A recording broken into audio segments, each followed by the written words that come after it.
Salut à tous. La surveillance, ou encore appelée monitoring en anglais, est une compétence que tout DevOps ingénieur devrait avoir.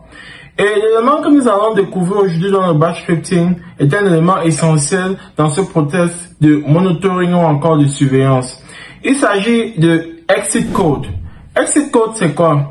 C'est cet élément qui va vous permettre d'introduire dans des scripts des éléments de vérification afin de pouvoir être sûr ou avoir un output affirmant si votre code ou votre programme a été exécuté avec succès ou pas.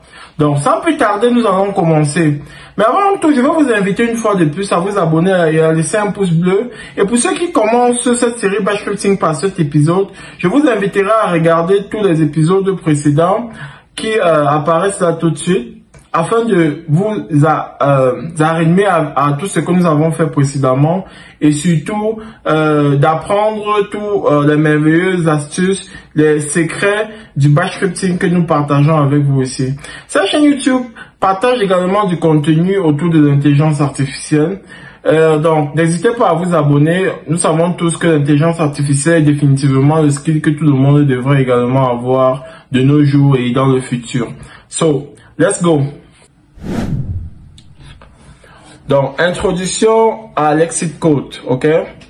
Donc, on va introduire en allant sur notre Visual Studio Code, qui est l'éditeur principal qu'on utilise pour se connecter sur notre serveur CentOS. Je l'ai déjà fait. Donc là, je vais faire ls/etc. Là, je liste le directoire etc. Ok? Et vous voyez, j'ai le output. Ensuite, je vais faire echo $, point d'interrogation. Et vous verrez, j'aurai la valeur 0 parce que ma commande a été exécutée avec succès. Ça, c'est la valeur de l'exit code. 0. D'accord? Je vais prendre un autre cas. Je vais exécuter maintenant une commande qui n'existe pas. Ok? Je vais faire peut-être ls/pump. Je sais que ça, c'est un directoire qui n'existe pas. Vous voyez? Commande, no such file or directory. Je vais faire à nouveau echo $, point d'interrogation. La valeur, c'est 2.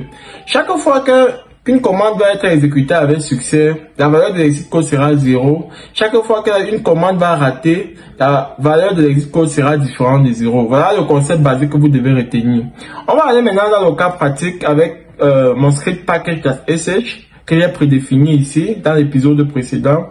Je vais ouvrir en utilisant Vim. Vim, c'est la version améliorée de VI dont je vous parlais précédemment avec plus de couleurs tel que vous pouvez voir. Donc ça, c'est le script pour installer CentOS 7 qu'on avait utilisé où il fallait être root pour pouvoir installer dans les épisodes précédents. D'accord? Donc vous voyez, on a yum update -y pour mettre à jour toutes les applications que nous avons sur notre serveur. Donc je vais ajouter echo update the value. Bon, je vais faire exit code for update is. Je vais faire $, point d'interrogation. Quand il dit $, c'est en fait le signe du dollar, ok, suivi du point d'interrogation. Ok, donc echo le $, suivi du point d'interrogation, vous donne la valeur de l'exit code. Donc, je vais introduire entre-temps quelques slips, ok, quelques slips 4 secondes pour rendre mon verbose un peu plus joli. Le verbose, c'est le output progressif que vous voyez pendant qu'on exécute un script, ok. Donc, ensuite, on a notre sudo yum install docker qu'on avait copié sur le site de la documentation Docker la dernière fois. Allez regarder cet épisode si vous n'avez pas regardé, vous allez apprendre beaucoup, ok? Nous sommes déjà à notre 4e épisode. Si vous n'avez pas regardé les précédents, allez les regarder. Donc là, je fais echo exit code for Docker installation is. Je donne la valeur encore en utilisant simplement $, point d'interrogation, ok? Donc c'est carré. Et puis je vais faire wq point d'exclamation pour enregistrer, précédé par 2 points. Donc, Docker Dash Version, ce n'est pas installé. Ça, c'est juste pour vous prouver que le truc n'est pas installé. D'accord? Je fais maintenant ./package.sh et puis je lance le truc. Et puis, vous voyez, c'est magnifique. Vous aurez notre première valeur. Exit code for update is 0. Vous voyez? Et puis maintenant, l'installation de Docker, à la fin, on aura également le message echo concernant la valeur de l'exit code pour l'installation de Docker. Vous voyez, Docker, Ouais, complete exit code for Docker installation is 0. Magnifique. Donc là maintenant, on va faire Docker Data Version pour vérifier si ça a bien été installé. Et vous voyez, c'est le cas. Ça a été installé à 100%. Et puis, on a notre fichier oninstall docker.sh que je vais utiliser maintenant pour désinstaller. C'est en fait un script que j'ai également constitué. Comme vous pouvez voir le contenu, il y a tous les éléments que la documentation Docker me donne pour pouvoir désinstaller Docker. Donc, j'ai juste mis en place pour que toute personne qui est même étranger à Docker et tout, l'exécute simplement pour désinstaller Docker sur sa machine. Ça, ou bien sur son serveur. Donc ça, c'est encore la magie du script qui est mis en avant là. Donc j'exécute juste le script et puis ça désinstalle mon Docker vite fait. Exit code ici equal to 0. Ok. Donc une fois que c'est fait, ok, je vais maintenant exécuter mon script à nouveau, mais je vais rediriger le output de mon script dans un nouveau fichier que je vais appeler success. D'accord. Donc redirect, c'est la commande deux signes supérieurs en fait. On appelle cette commande redirect. Ça vous permet d'exécuter une tâche en envoyant le output dans un fichier qui sera créé de façon automatique. Donc laissez en commentaire si vous souhaitez que je fasse des vidéos plus détaillées dessus. Je le ferai avec plaisir à la fin de cette série, d'accord? Donc vous voyez, on n'a rien qui apparaît parce que j'ai redirigé tout mon output dans Success. Et si je liste le directoire maintenant, après avoir checké si c'est installé, vous voyez, ça a bien été installé. Je vais lister mon directoire. Vous voyez qu'on a Success qui apparaît maintenant. Si je capte ce Success là, vous verrez que c'est exactement le output que nous avons eu précédemment avec les valeurs de exit code et tout. Donc ça, ce sont des éléments très essentiels pour pouvoir administrer vos serveurs et tout à travers des scripts. Vous pouvez avoir des backups et bien d'autres pour pouvoir gérer votre truc de façon professionnelle. On va aller un peu à plus de détails. Quand je dis more details, c'est plus de détails en fait en français. Ok. On va rester toujours un peu dans l'anglais comme j'ai dit au début. Je vais vous enseigner aussi un peu l'anglais parce que c'est la langue de l'informatique. Donc je vais faire touch exit2.sh.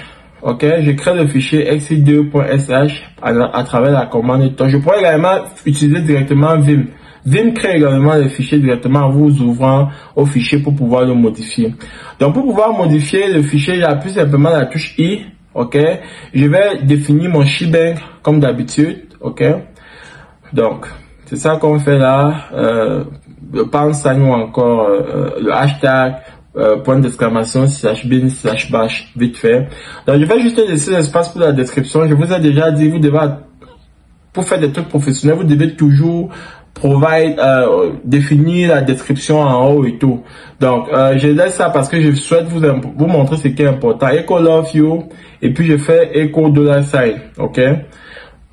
On va exécuter le script après avoir donné l'exécution avec chmod.x exit2.sh. Donc on rentre notre fichier exécutable par chmod plus x.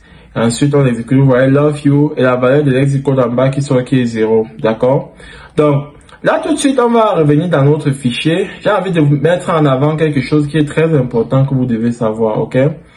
Donc je vais maintenant imposer un exit code avant la valeur de echo à la fin. Je vais dire exit 2.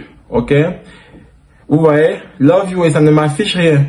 Vous voyez, si je fais echo $sign point d'interrogation maintenant là, vous voyez la valeur c'est 2. Pourtant mon script a été exécuté normalement. Donc c'est pour vous dire que je peux encore préciser par exemple 77 ici. En exécutant ce code ou bien encore ce script, vous verrez c'est la valeur de 77 qui va s'afficher. Regardez, vous voyez, 77.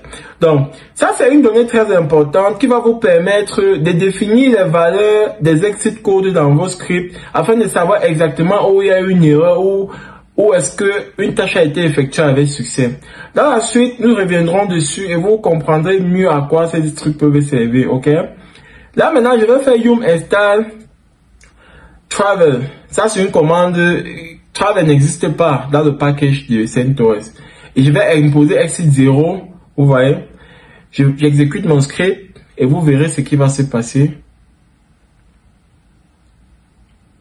Vous verrez que quand je vais interroger Vous voyez, ça n'a pas pu s'exécuter parce que ça n'existait pas dans le package de CentOS, ok? Donc, je vais interroger mon exit code et vous verrez que ça va me renvoyer 0. Et pourtant, c'est pas vrai. 0, normalement, c'est pour des trucs qui ont été exécutés avec succès. Donc, c'est encore pour mettre en avant le fait que vous pouvez imposer les trajectoires de vos éléments, de vos exit codes pour pouvoir mieux surveiller ou bien assurer le monitoring de vos processus. Merci d'avoir regardé cette vidéo jusqu'à la fin.